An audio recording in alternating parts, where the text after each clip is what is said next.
Brand's been going for, we're in our 4th year now. Basically, in a nutshell, I was working out in China and I had witnessed a lot of, pollution, kind of burns your eyes in the summertime and you find it very hard to breathe. And I thought prior to me going there that I would, start some sort of a business on the side. I was actually working as a senior designer out there.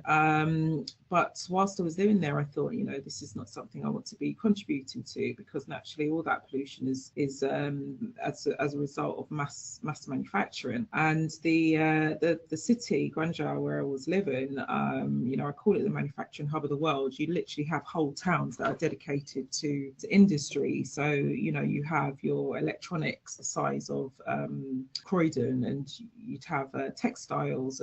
I was living right next door to I think it's the largest textile market in the world. You get to realise what being a mass manufacturer for the world actually does to the environment. So I decided to go against that. And when I came back to the UK, I thought, well, how can I create something that is stylish and chic and yet be environmentally sound and good for the planet, good for people. And then I started to look at my grandmother's lifestyle in the Caribbean. So incidentally, we've just got back from showcasing in Costa Rica, which isn't part of the Caribbean. It's very close, Central America. But Costa Rica is actually one of the most environmentally friendly countries in the world. I noticed that it's very much a top-down kind of strategy or focus from the government out there, where people are culturally respectful to the environment, as it were. So it was nice to be near where my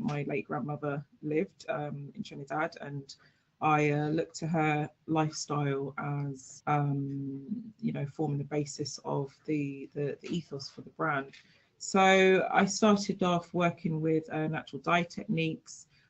Very first collection was made from dyeing with pomegranate and onion skins, and then using upcycled fabrics, etc. And then I moved into using organic silks, whereby we found what I think is the only organic silk farm in the whole of the UK, and they rear the silkworms and harvest silkworms and weave the silks on site, and then we've printed and dyed these fabrics with low impact inks. So that's in a nutshell where we are in terms of our production processes. I'm trying to make that the ethos, the very fundamentals of the business. So I was working as a senior designer out there for an American company. We kind of refer to it as the other type of lifestyle, because we're coming from a big city. We've got so many conveniences at our disposal, and the idea of,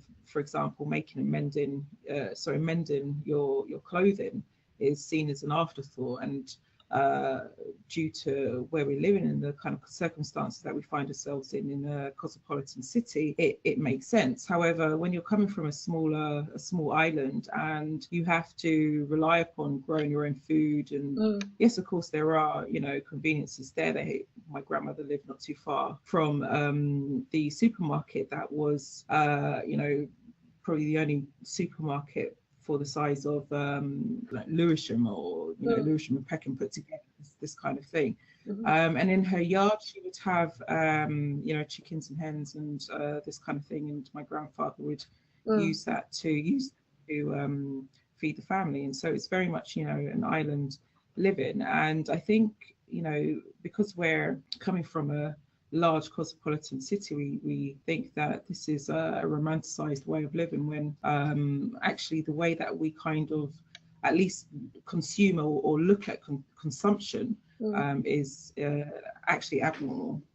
Yeah, I think more importantly, my parents, when they came over here, they brought these values with them into the UK. And so my parents would be growing cabbages or strawberries, carrots, whatever, in our small garden in London. And it's just little, how can you say, unspoken values. I mean, your parents don't sit you down and sort of teach you with a blackboard, certain values. It's just something that you pick up as a child, and you can maybe continue those things into your adult life. But definitely it's given me, how can you say, a contrast where, your children will pick up the unspoken word, isn't it? And it's these values that I see the contrast. What I was explaining, you might not have heard, was that I see the contrast with the kind of values that were nurtured into me, as it were,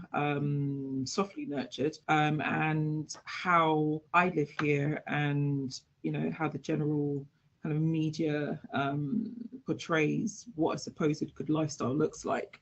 So I pick up these contrasts and bring that to the forefront of my work. I've visited factories in offshore countries, and sometimes it isn't pretty. And then you hear stories of how auditors from larger retailers, they'll go out to these factories offshore, and you can kind of sense that everyone knows that they're there. They come from the Western world. Everyone knows that they're there, and they're putting on a good front, if you like. And then what's really going on behind the scenes is something. It is of concern, but also we have to also recognize that we live in a system that perpetuates this. And it's not just one company, or even just the fashion industry as a whole. The fashion industry is being built on a system that perpetuates a lack of respect, a disparity of health, wealth, and well-being across the globe.